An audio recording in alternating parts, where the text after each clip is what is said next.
stable housing, access to trusted community spaces, social connections, and supportive resources all play a crucial role in our overall health and well-being. Tonight's convo will explore the intersections of housing, community care, and vital roles libraries play in supporting individuals and families. So we're in partnership now with the library in Pine Street End, and we have a panelist from the library, which is Taylor, at the very end. We also have Delphia here from Pine Street End, and Dan from Pine Street End as well. Yeah. So before we begin, let's review our community agreement that we normally do, if I can find it. Where did it go?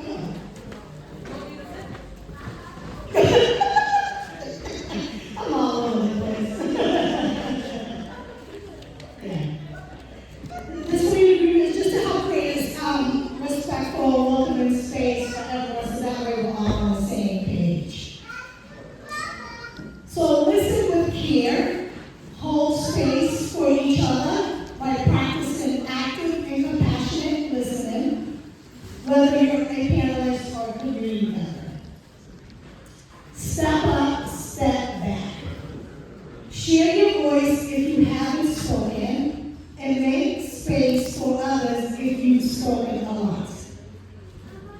Speak from the I.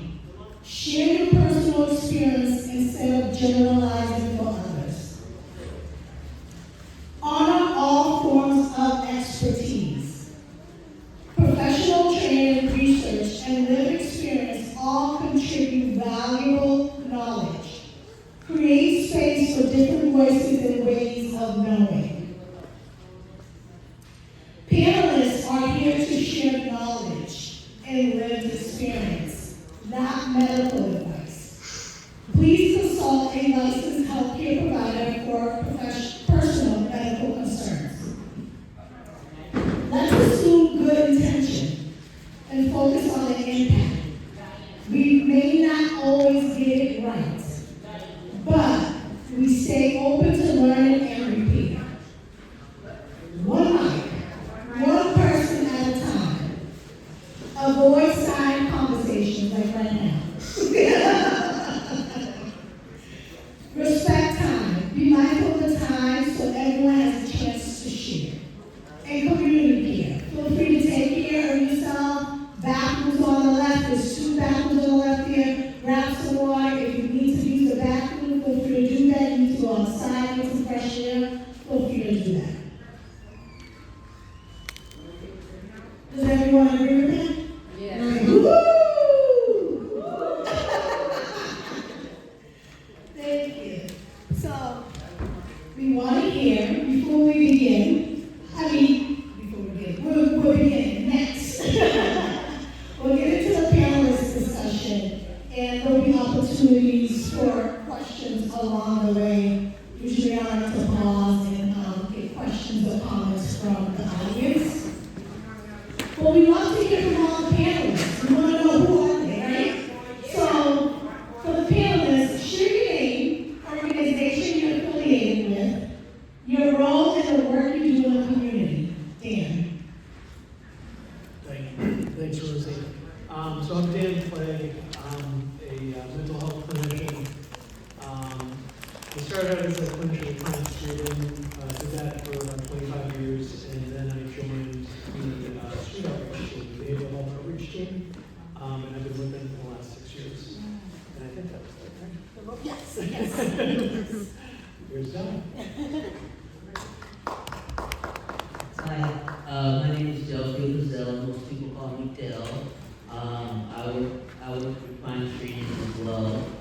My position there is called Consumer Engagement Coordinator, and that's I was homeless for 2 years, and now my role at Pine Street is to be the voice of the voiceless. I created some cabs and stuff to help Pine Street develop their mission and their vision and statement. I've had that position for this is my 3rd year, and it's like a brand new position that Pine Street never had before, but they wanted somebody with good experience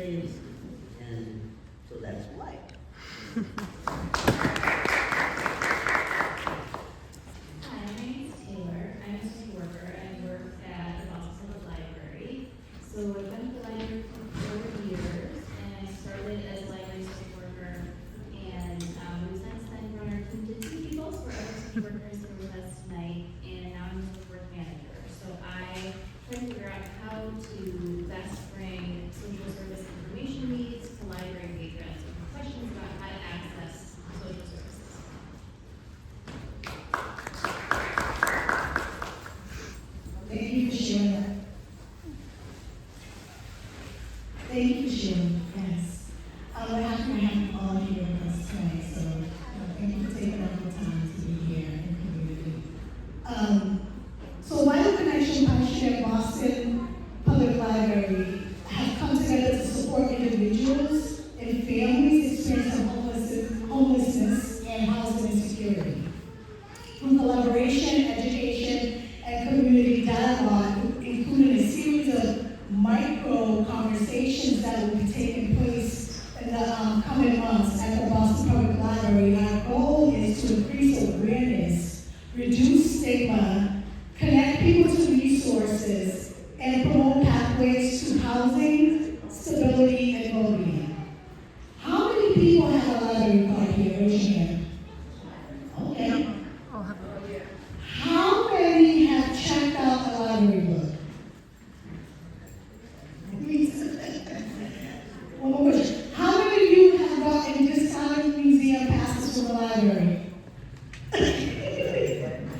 Yeah, so for those that don't know, the library has a lot to offer, and a lot of people in the community go to the library to use the computers, discount museum passes. They have plenty of events throughout the week and the month. So the library has been a trusted space for many people in the community. So let's get into the panelist questions. And this question is to you, Dan. And also the other panelists, if you want to chime in after me. What is the difference between housing insecurity and homelessness? Great question. So, being homeless, I think the essential thing about being homeless is that there is no place at all that is your own. One of my most brilliant and tragically flawed clients that I've worked with for years had this brilliant idea about doing a book that he wanted to call Homeless Real Estate. And it was about his peers' attempts at making a space for himself in the community. And he would talk about his experience about living under a bridge and running an electrical cord into this building. And it was just, I'm not doing it justice, but it was brilliant and nuanced. But the essence of it is that there is no place that's your own. Being housing unstable means, I think, to me, that you have a place that's your own. You're a tenant, you have tenant rights. For better or for worse, it is your place. The instability part is that you're in serious risk of losing that and becoming homeless. And that can be for any number of reasons, just economic reasons, job instability, untreated mental health, substance use, job employment instability. It can be any number of those things, but you're at risk of losing your home. And to me, that's sort of the difference.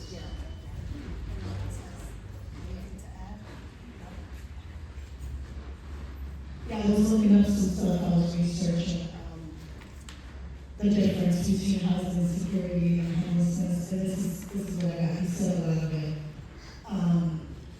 Housing insecurity is struggling to pay rent or mortgage, facing eviction or foreclosure, living in overcrowded housing, frequent moving from place to place, or staying with a friend, a family member, spending a large portion of income on housing costs, living in unsafe or poor quality housing. Last one, temporarily stay with, or you said that, friends and family because they cannot afford their own housing. And for homelessness, this is what I got. Sleeping in shelters, living on the street, in the park, in your car, abandoned buildings, staying in emergency housing, living in places not meant for human habitation. What's the current, there's something else I was supposed to ask you. What's the current state of homelessness and housing in Boston now? What's going on now in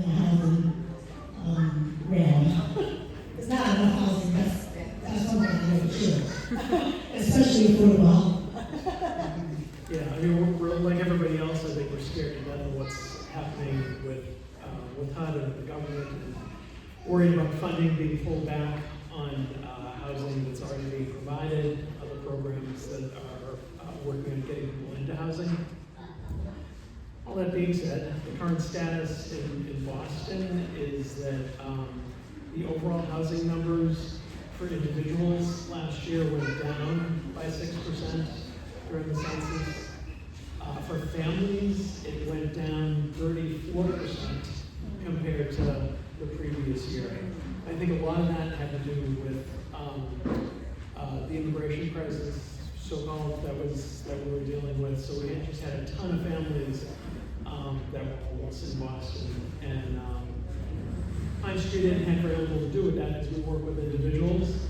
But yeah, that's sort of the current status.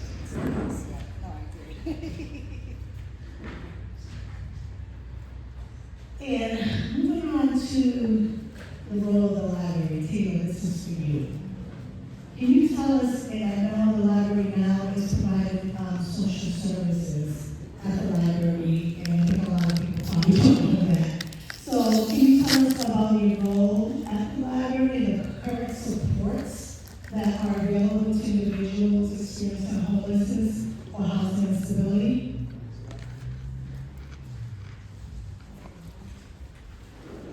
Yeah, so we have a team at the library called the Community Support Team. And so it is made up of myself, a second social worker, and then every year we have graduate students from schools of social work who complete a year-long internship at Boston Public Library. And so there's a few different things that we do for people. It really depends on what they're coming to us asking for. We really try to meet people where they are in the sense of whatever it is that they want to work on. We are there to try to provide resources and information and help connect them to those resources. And so because we work at the library, we do not have the same resources as a full-scale, housing agency. But what we do really well is we provide resource navigation. And so when I say to people, I like to tell them that we really see ourselves as resource navigators, connectors to those resources in the community. And then another part of what we do, a really important part of the work of the community support team, is rapport and relationship building and engagement with folks experiencing homelessness who are coming into library spaces every day as their safe place to be every day. As Dan had mentioned, that definition of homelessness is of not having a place that's your home. Libraries are for everyone, and we know that people feel safe in libraries, and they are one of the last free, accessible, public, community-oriented spaces for people. And so we work really hard to try to ensure a welcoming environment for folks and build trust and relationships with them so that when and if they're ready to access the next step of their housing journey, there's a trusted person in the library that they can go to ask questions and get connected to those resources and those supports.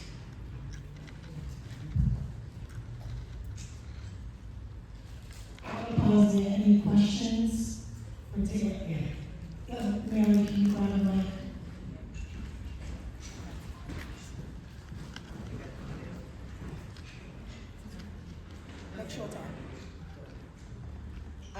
So are you just at one library or are you traveling to different libraries? Say it loud, Taylor.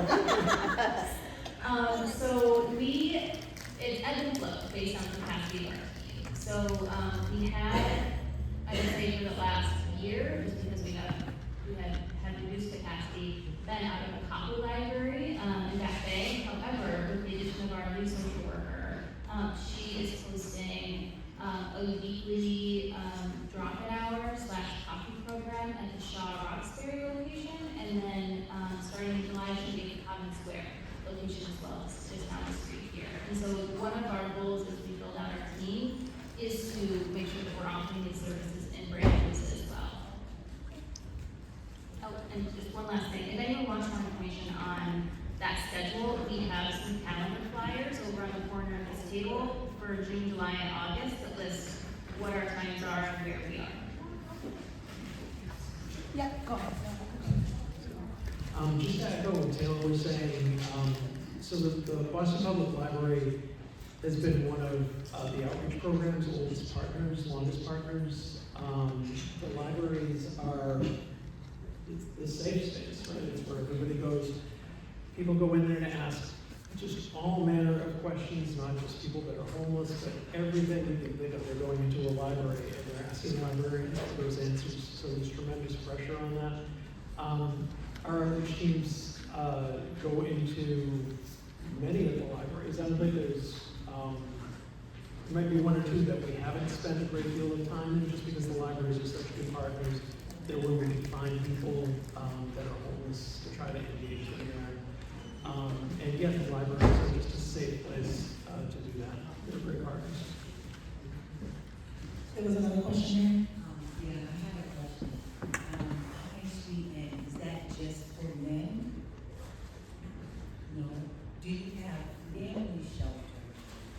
Unfortunately, we can't. You don't? Yeah, we just deal with adult individuals. When we get somebody there who is under 24 years old, we try to get them into a youth program designed for younger folks. We have shelters for men and women, but those are just adults. So yeah, if they have a family, we're calling up other agencies to help them. What is the time limit that they can stay in house? I'm so sorry, could you say that? The time limit that they can stay. There is no time limit. Yeah, people can come and go.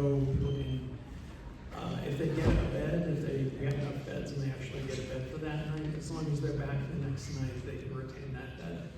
Once they leave, they kind of have to go back into the cycle to try to get one, but there's no limit. That is also a safe space for a lot of people that are experiencing homelessness.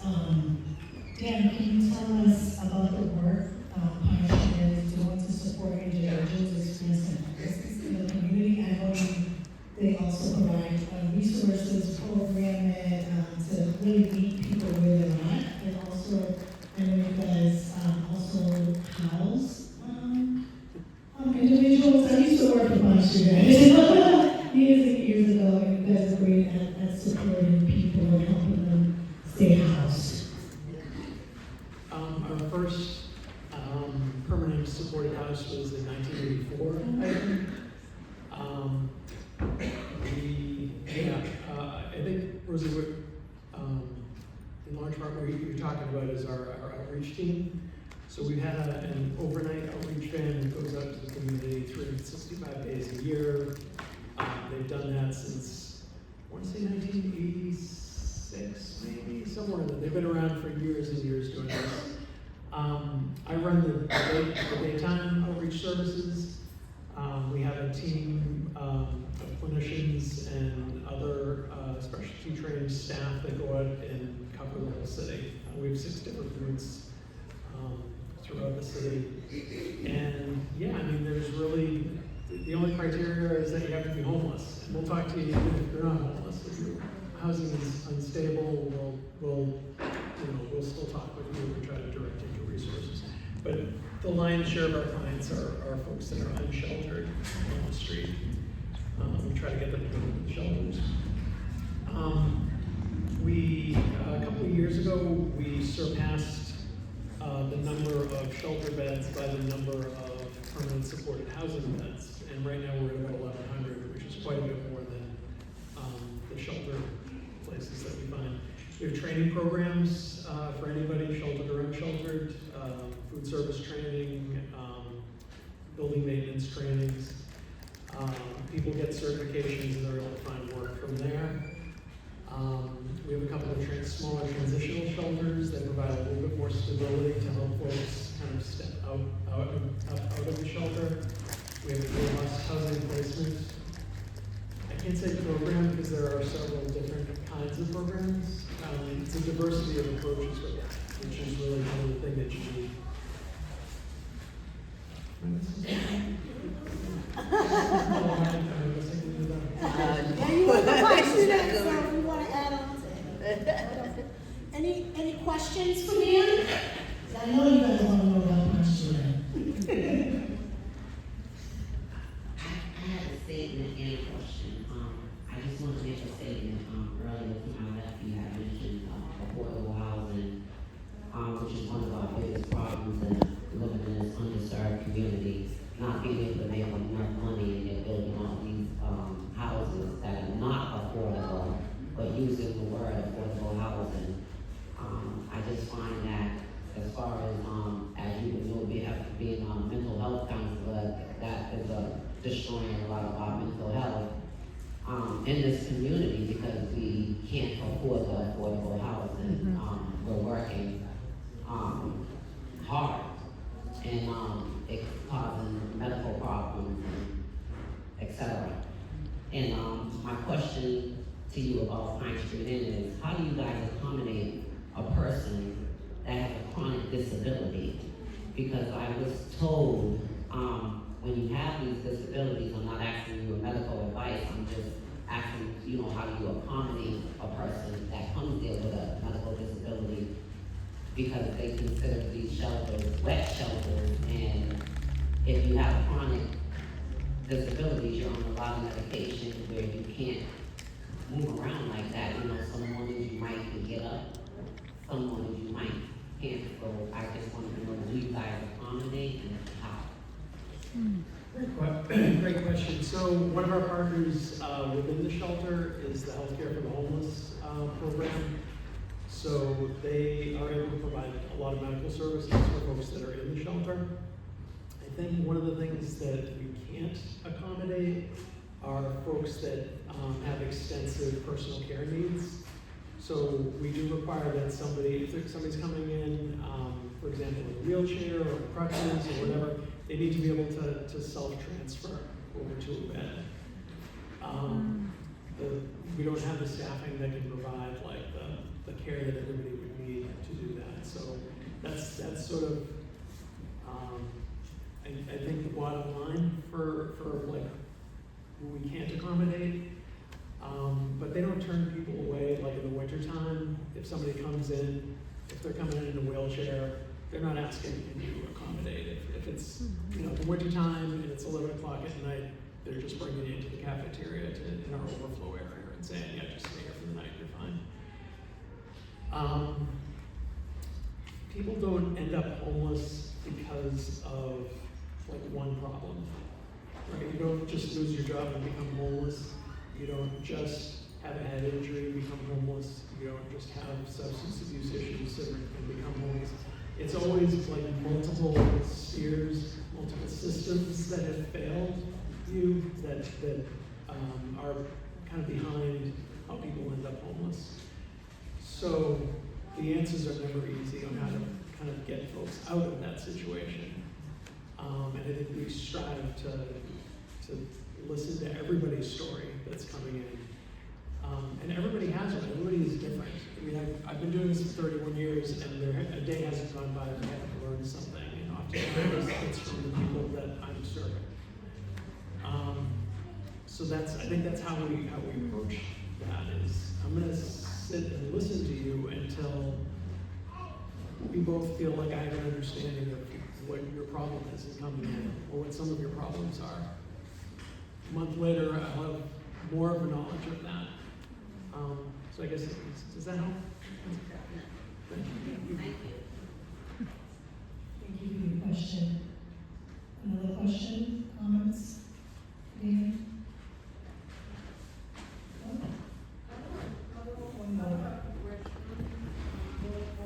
Hold on, Mike's time.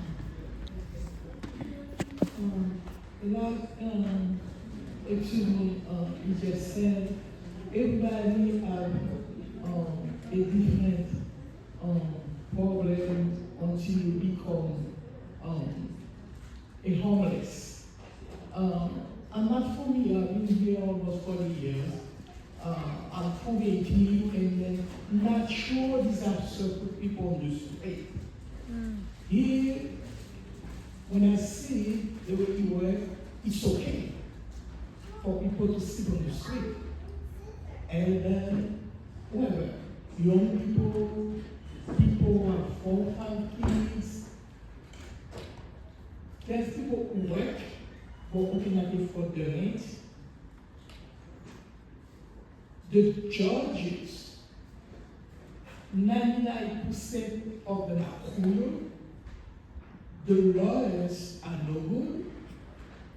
And I'm sorry to say, the elected officials don't do enough for my vote, our vote, to protect people.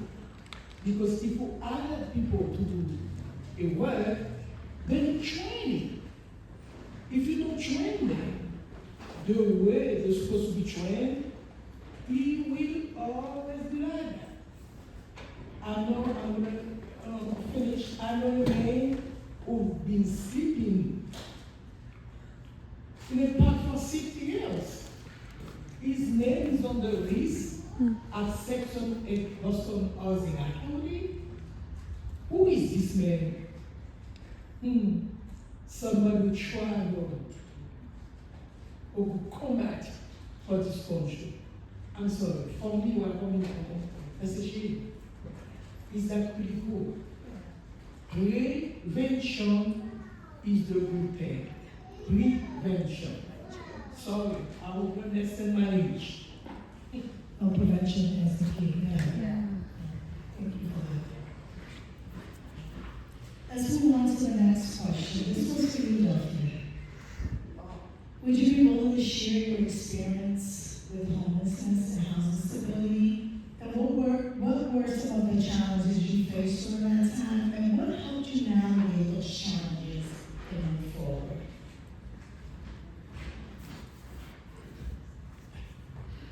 Thanks. Well, a bit, I'll be more than happy to share my story. I'm not originally from Boston. I'm originally from Kentucky. Okay? My husband lived in Boston for 24 years, and then he moved back to Kentucky, and then we met. And when I was in Kentucky, I had I had my family, I had my own place, and then after a while, my father passed away first. And he was the main breadwinner because he's an army man. He served 28 years in the army. And so when he left, my mom was left, she got his benefits and things of that nature. But, so she did pretty well for herself for a while. Then in the last 17 years that I was in Kentucky, my mom got sick and eventually passed away from Alzheimer's and just stroke and just different things like that. So, sorry about that. I get a little emotional because my mom was my buddy. But anyway, so once my mom passed, I spent the last 7 years being her caretaker. When she passed, my dad thought when he passed that the house would be paid off. And we looked for paperwork showing that the house was going to be paid off, but it wasn't. And then my mom, so me and my husband gave up our apartment to help my mom. And so when she passed away, they thought I was on lease as a person that owns the property. Come to find out, my name was not on the lease. So eventually the bank came in and took our home. I lived in Kentucky for 30 years.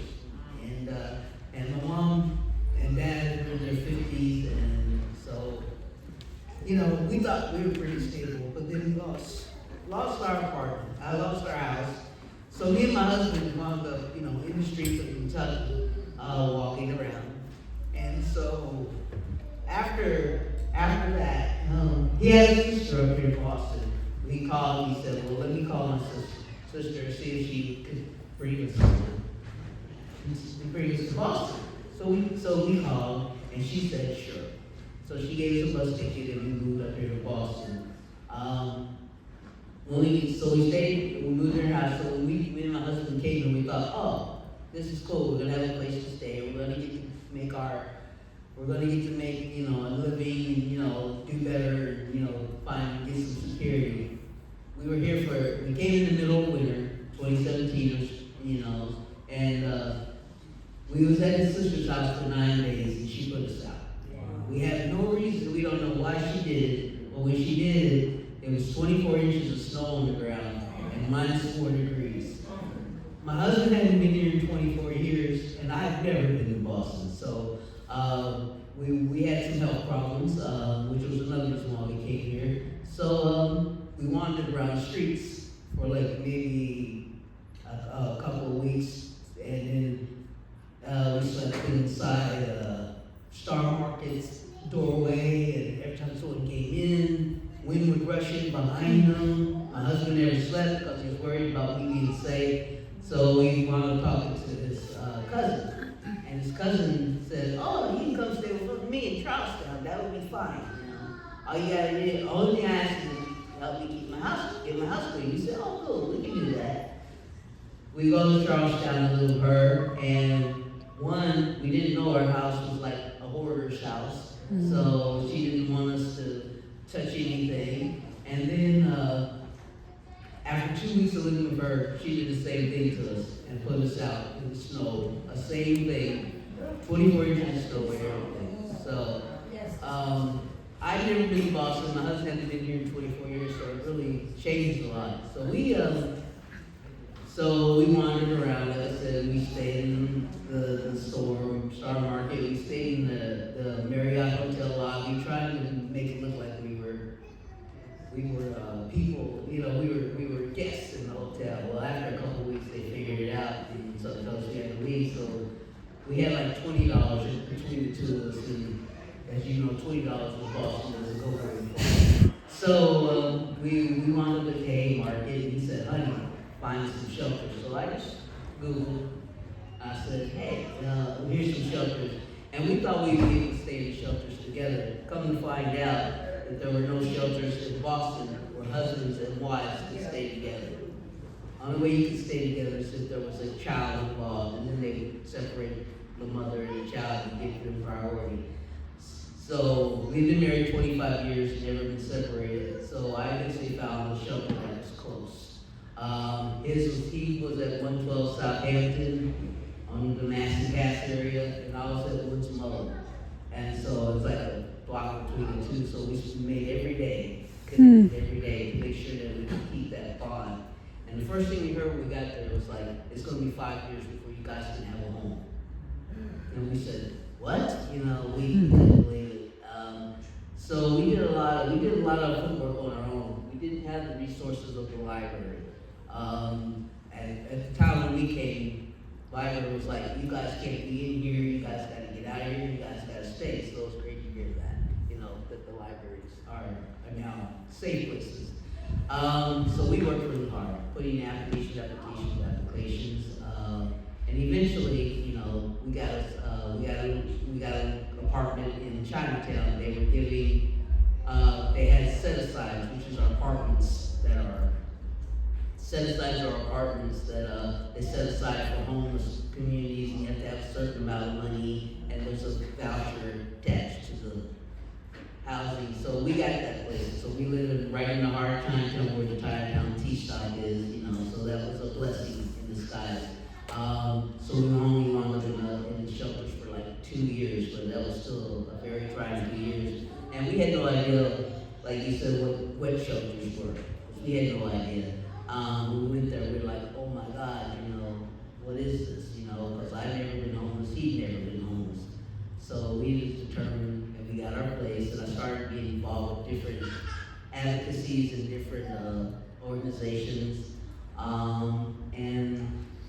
And so eventually, through a lot of persistence and encouragement from the councils I'm on, they, we got our place, and we were so thankful when we got our place after 2 years. We slept on a hardwood floor with no furniture for like 2 weeks. It was just like amazing to have that key.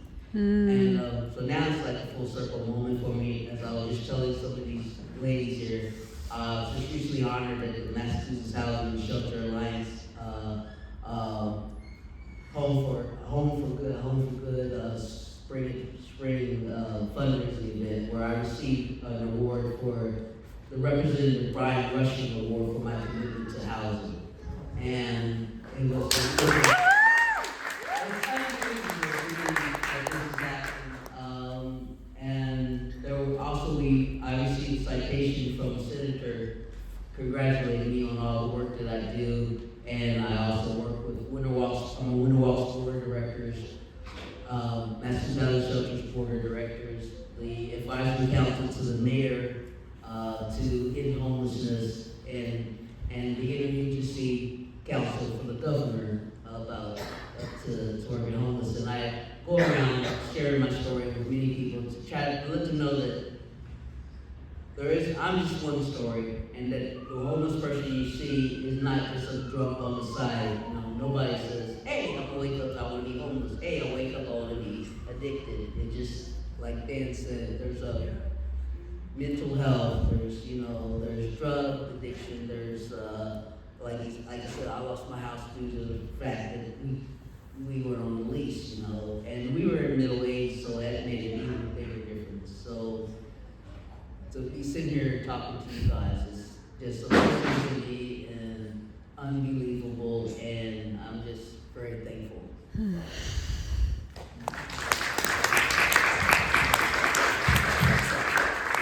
Thank you so much for sharing the story. Thank you for your vulnerability and trusting us with your story.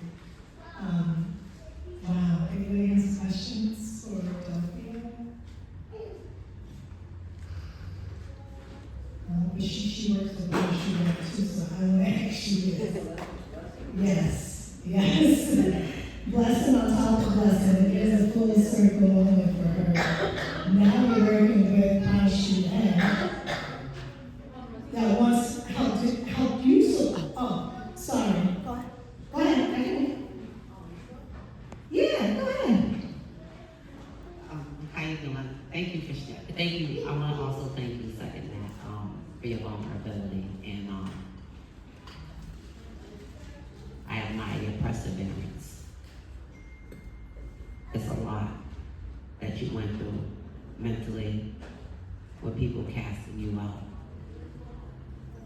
That's a lot. But I see your shine, and I see your glory, and it's gonna work with others. I'm glad you're doing what you're doing. I believe that was your calling, and it was your season to be able to take on those storms, because you weathered them. I wanted to ask you, I wanted to tell you, I'm gonna be a challenge for you, and I'll be trying to reach out to you to seek some help from you, sister. Okay? Okay. I just wanted to put that out there. Thank you. Thank you.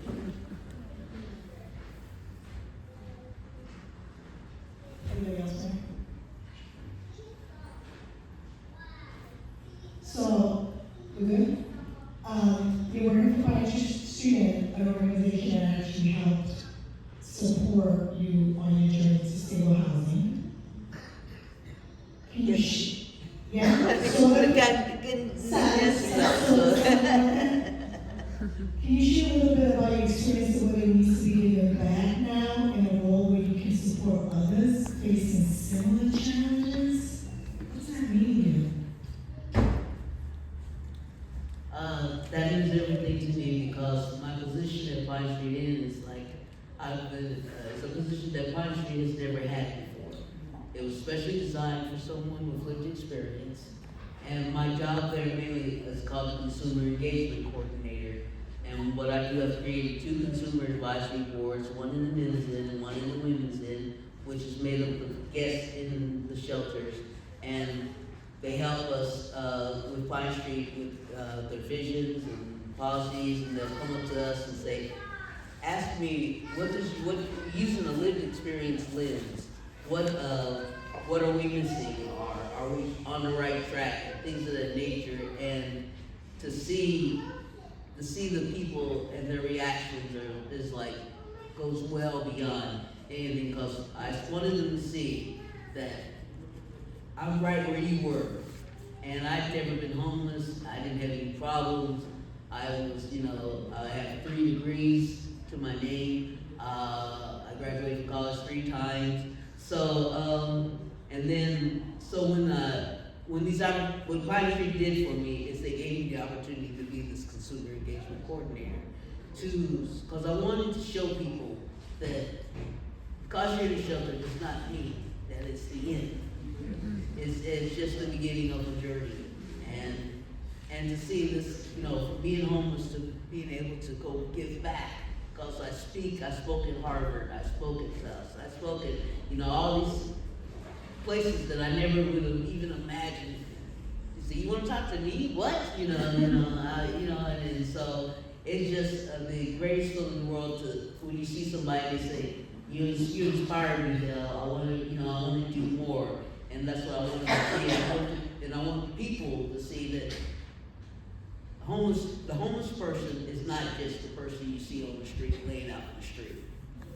There's many, many different faces of homelessness. And all we ever ask is not to be given a handout, but given a hand up. And so to be able to give that hand up and to share my experiences with everybody, to tell them, and then by being in all these different councils, lots of opportunities come down to me, and I can share it with them and say, hey, you guys gotta check this out. I've helped 2 people go to the National Coalition conference in DC. They were like flabbergasted. They didn't know how many people was actually working on this problem, and it's just a blessing. And then I speak at Winter Walk. That's an organization that creates awareness and educates people on homelessness. So it's just, like I said, it's just amazing, and I feel so good when I can help somebody else. It's like, hey, you did it. So it's just unbelievable. It's just, I'm still on cloud 99.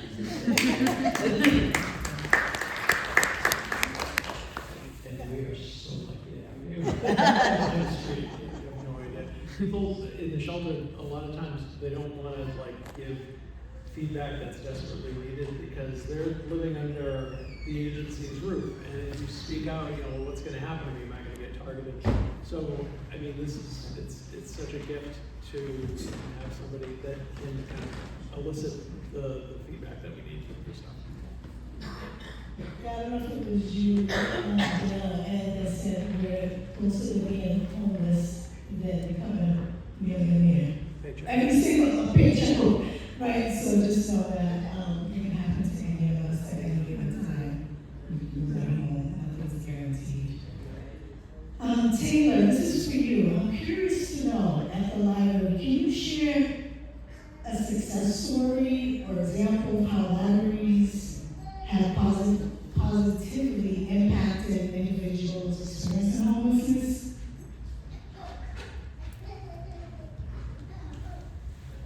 Yeah, so I'll start with a story that actually is, and I guess I should say, all of these stories are only possible through partnerships that we have with community organizations. And so this one that we'll highlight right now is specifically about a collaborative effort between us as the library and students, street outreach team. When I first started with the library 4 years ago, there was a gentleman who is a veteran and who had been staying outside for about 10 years. And for various reasons, he did not feel that shelter was the right fit for him, and so he would set up a tent, or he would stay in a porta john, or something of that nature. And when I first met him, he was, I would say, distrustful of the whole housing process, because as we have heard and been talking about, homelessness is not a personal failure, it's a systems failure. There are many systems that fail people that create conditions for homelessness. And so oftentimes what can come with that is a distrust of those systems. And so when we started working with them at the library, our goal was not to push him towards any one particular path for housing, but our goal was to really meet him where he was and to try to work on what he wanted to work on in that moment.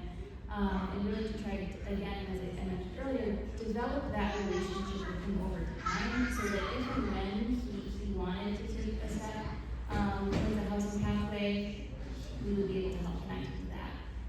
He spent his days in the library doing research and writing papers, and checking out books. And it was through this partnership with Pine Street Outreach Team that over time we developed enough engagement and trust with this individual. We were able to say, you know, when they brought up the topic of housing, we were able to say, you know, we actually have people come into the library that are helping people trying to get off the street and into a housing pathway. Would you be interested in talking with them?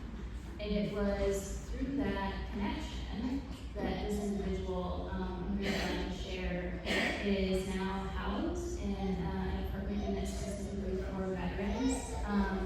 And Pine Street was able to meet him at the library to take him on a tour of his housing unit, was able to help him with his housing applications at the library. And, you know, sometimes it's a really long process for people. But what we try to do at the library is make sure that we're there every step of the way, or wherever, you know, someone is at in that process. We are there to be a trusted resource and to help connect people to the experts like Pine Street so that they can get into the housing pathways that are right for them. Any questions?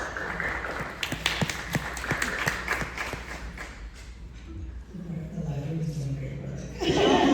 We're We're all doing great work, Yeah. but I know this is a new initiative at the library. How long has it been? Is it 2 years? Sorry, say that again.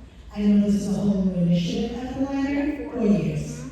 4 years. Did you guys know that there was social services being offered at the library? No. Well, you have a question? Did you raise your hand? Okay. Any, go ahead. Libraries, or is it specific, there's specific library? So, yeah, I can. You guys, is it all libraries or specific one? Yeah, so we'll say, so we had a social worker on staff for 4 years. The Boston Public Library has 26 locations and is in every neighborhood in Boston. So we've never been able to have the capacity to be in every library location. But we did just hire a second social worker who has started to offer these services in the Shaw Roxbury branch, and then in July we began offering these services in the Cotton Square branch down the street as well. And so if you're interested in knowing more about the Connect Our team or what our hours are, we do have at the very corner of this table up front, we have a calendar for June, July, and August that shows where we'll be and at what time. And so feel free to take those for folks to know. We also have contact information on there so people can email us or work with us via phone. We really try to be as low barrier as possible to connect with us. We think that's what we do best at the libraries, that, you know, there are no eligibility requirements to go to the library. There are no eligibility requirements to work with the community support team.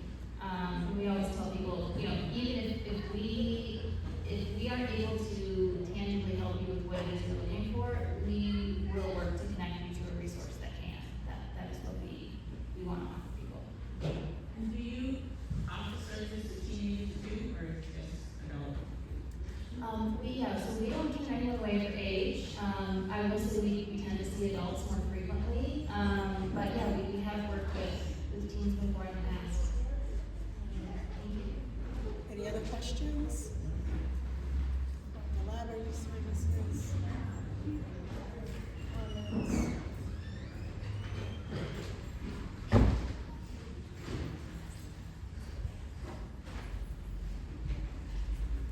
Looks like we're coming to an end of the panelist questions. So we're going to do some group activities here. So pair up in 2 to 3 groups, and the first question is, what are some ways you use the library? We'll do it for like about 5 minutes. What are some ways people use the library?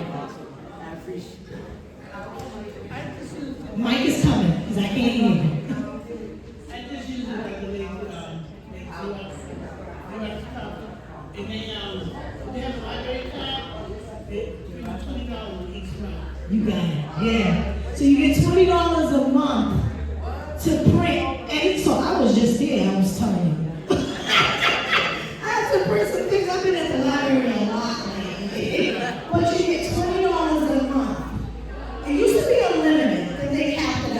people were like printing out this textbooks. But now you get $20 a month. It renews every month, and you can print out up to $20. Print anything out. Yeah, is it 10 cents a piece? It's at a discounted rate. We're not quite sure if it's 10 cents or. Anybody else want to share some ways you use the library? Mike is coming in. Oh, hi. So today I actually went to the Juneteenth event at the Roxbury Library. And I also go there to the different events. They have so many events that goes on. So I always make sure I go in there, get flyers to find out what's going on. Coming up, they're having an event called Wing Master, and a lot of it's for kids. And they have the Birds of Prey. So, yeah. So I go there for events and, yeah.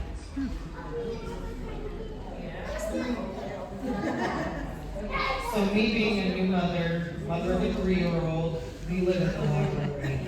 We go to story times. Before she was old enough to do anything else, she was always old enough for story time.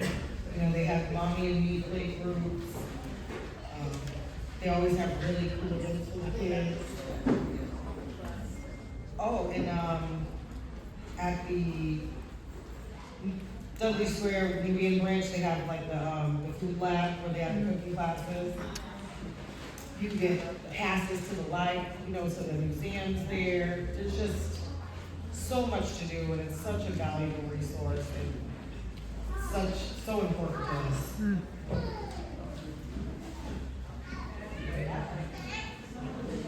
There's a hand up. Hi. 3 days ago, I went to a paint and sip one of the rooms. It was very nice. Paint sip. I don't remember that, but they got a lot of options there. Anyone else want to share some ways you use the library? The one normal, you know that I'm crocheting, I had that on Saturday. And the conversation the other day, we had a basket, no, a quote. It was making a quote.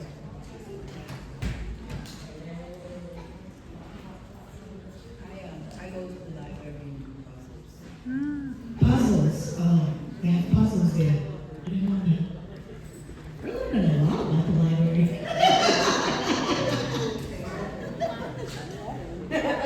One more. 2 more. We got time. I mean, they also have like different live performances there. I took my daughter to see the Lion Dance for Chinese New Year. Saw it at 2 different libraries. You know, they do all types of musical events. You know, live book reading, book signings. Story time? No, a lot of authors come there for book signings. That's also how a lot of libraries get copies of the books. I mean, literally, there's something going on every day at a certain library. You just gotta look on the events page and just pick the location, you know, that's closest and see what's going on. One more, yeah. And then we'll go on to the next activity. I like to go to the library to sit down and read, but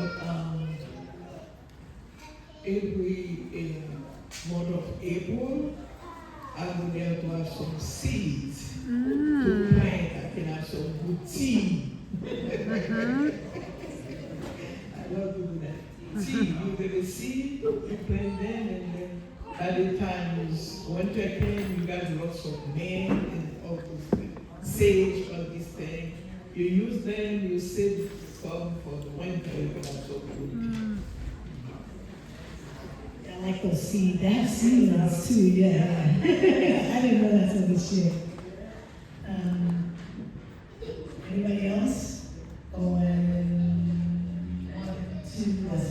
Let's regroup again. Let's convene. 2 to 3 people. Here's the next question.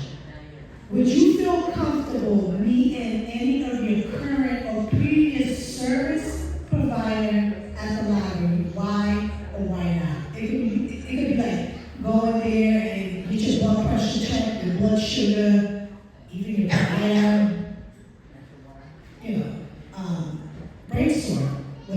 sense? Is that accessible or not, and why? Let's convene and then we'll come back and share. Let's do 5 minutes. Let's reconvene and let's share.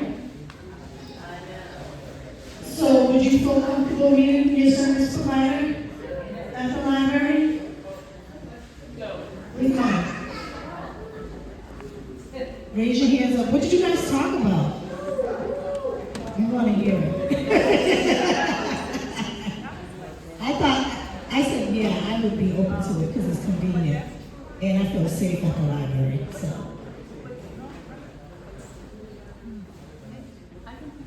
Yep. Yeah, Karen and I were talking about how we feel comfortable, like, seeing nutritionists or blood pressure checks. We were wondering if, like, the library has enough kind of small rooms or, like, conference spaces. Because they're talking about if someone does not feel safe in their home, seeing their therapist, could they have a confidential safe space in the library? And we're actually wondering for you, like, are you all in a room one-on-one, or what does that kind of look like for people who are having more maybe vulnerable conversations?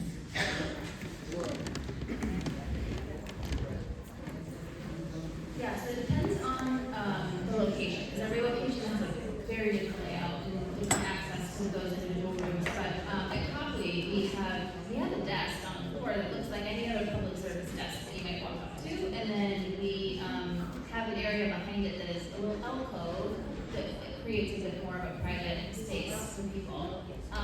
However, if you were talking to someone and they really wanted, a private individual space, we would work with them to make that happen. Yeah, we wouldn't let that be a barrier for not working together or not being able to do what it is they're looking for. I'd like to say that I'm a member of my consumer advisory board in the women's shelter. She wanted to have a conversation with me about certain things, but she didn't feel comfortable having it in the shelter or whatever. And the first thing that came to her mind to me was, how about we can go to Dudley's library out in Dudley, because she said because there's a lot of open space, but yet there's not a lot of people around. So she felt more comfortable talking to me so that there wasn't a lot of ears listening to her. So that was one of their biggest things, is that, especially with the women, that is one of the biggest things, because women have different issues and it's more security. They felt better because it was in an area that was very populated, and then it was also a lot of open space so that they didn't feel like someone's. Just thinking of having the idea of, like, the library, I'm comfortable being in the library, it's a safe space. It might be better to meet with, like, somebody from DTA there, because you have to deal with the crowd, and it's just, they're coming to you, more of your space. It's or at least a neutral. Curious to know what other people have to say. Mike's coming to you. So I work with young families. So I occasionally have meetings in libraries, but in particular, I was thinking of this one family who's kind of not wanting people in their own home space, and they needed doula support. So I was meeting with her and the doula in the library. So it's sort of intermediate space for all of us. So cool. And the library has meeting spaces and conference rooms that you can book in advance if you wanted to have a little bit of privacy. So people didn't know that. You would just have to, go online, or you can go up to the front desk and see if it's available. They just don't allow food in those areas. But we can have a drink in there, I think. Anyone else? There was a lot of chatting going on here. What do you guys think? Would you meet your service provider at the library? Well, I didn't need to use it, but when My child was in early intervention, but that was an option of where we could have did it at. We chose to actually go to the center, but it was great that it was an option of meeting at a library that was more convenient and definitely would have felt comfortable, you know, using that space for that. I don't think I'll be comfortable, like, you know, having a physical. But it's like a follow-up or something like that, meeting my endocrinologist or something like that for a follow-up, and then send my lab over. So the lab over, you know, do the lab work. But, anyone else? We're curious to know, we're eager, we're thirsty. Yeah, go ahead, Siobhan. So I will meet my provider at the library, so it's not like mine. One voice, one mic. One voice, please. I will meet my provider, no, not for physical, we ain't gonna get that easy. But, you know, if it's just something where I'm just coming back and talking about how my pressure was, and we're in a conference room, because most of the library conference rooms are really much quiet and sound, you know, we're not gonna hear too much. If it's like a check-in, even I would love it if it's like a mental health check-in. I would love to meet my mental health provider at the library, because it's just taking the hospital vibe out of mental health. Mental health it just makes you feel like I'm gone. You're at the library, you're comfortable, you're outside of the terrace, and you're having it makes you feel like you're just having a conversation with a friend versus I'm here to see my mental doctor. So I would think like my mental health. I would even say as long as it's like a conversation or talk, we're not getting too detailed and pricking skin. I would meet my provider at the library because it's closer than Hennepin Health, but also the library I feel is more welcoming than the walk into a health center. I like that. I was thinking, I don't want to sit in the waiting room in the behavioral health department. I'd rather sit in the library. Like, you know what I'm saying? They don't get the behavioral health, you know? But anyhow, anyone else? That was good, Siobhan. I like that.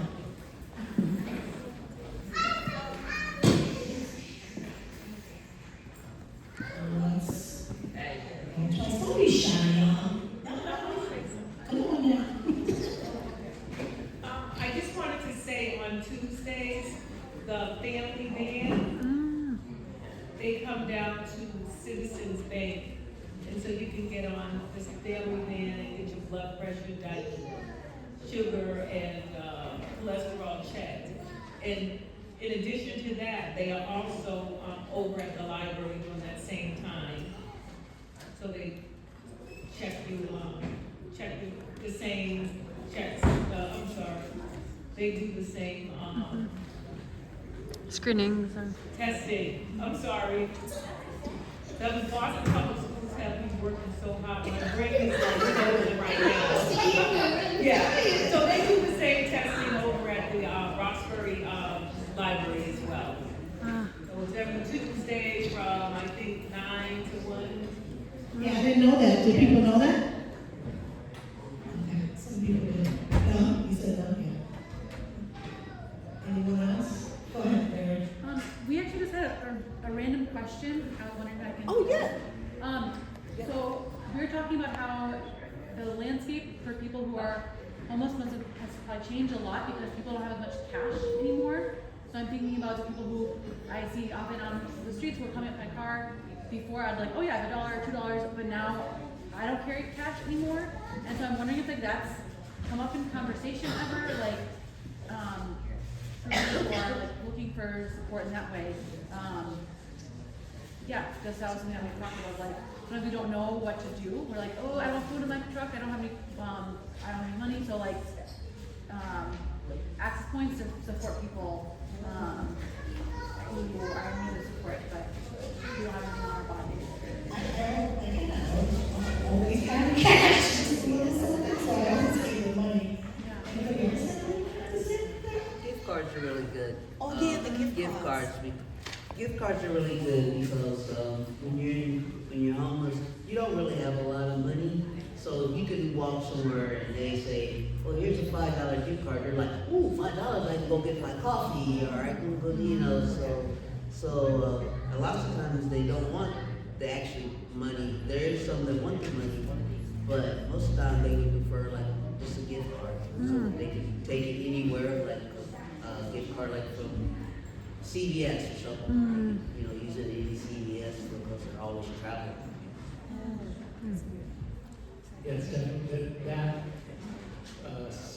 cultural change is definitely taking a divot out of people's source of income. I think a lot of folks will plant themselves in a particular place at a particular time, so they see the same people every day a lot of times, and folks that are going to give them money are probably the same folks. Like oftentimes you get a repeat customer doing that, so people will go to the bank and pay money in anticipation of that. So yeah, I think that the people that are going to do that are going to find a way to get the money. We have a raffle at the end. Siobhan was running around. Did we get our friend upstairs? Yeah, upstairs. Oh, yeah, I'm sorry. Yeah, no, we went and got, we already told them that. Oh, okay. Yeah. You raise your hand up. Can you repeat the question one more time? Overall, what makes a library feel welcoming for people in difficult housing situations? I know, for even myself, having accessible bathrooms that you can use and also you don't have to pay for anything. I would just say a welcoming environment, you know, people that are friendly, you know, they're not watching the unhealth coming. You got 10 minutes, or, you know, they're actually welcoming them into the space and being kind. What else makes a library feel welcoming and safe? Having security, a lot of the libraries. Yeah, they do. Yeah, I noticed that. I didn't know that. And that's why a lot of the, you know, unhoused populations are safe there, because they know they have security to take care of their issues. They don't have to worry about being, you know, harassed or attacked or anything. So, it's a good thing.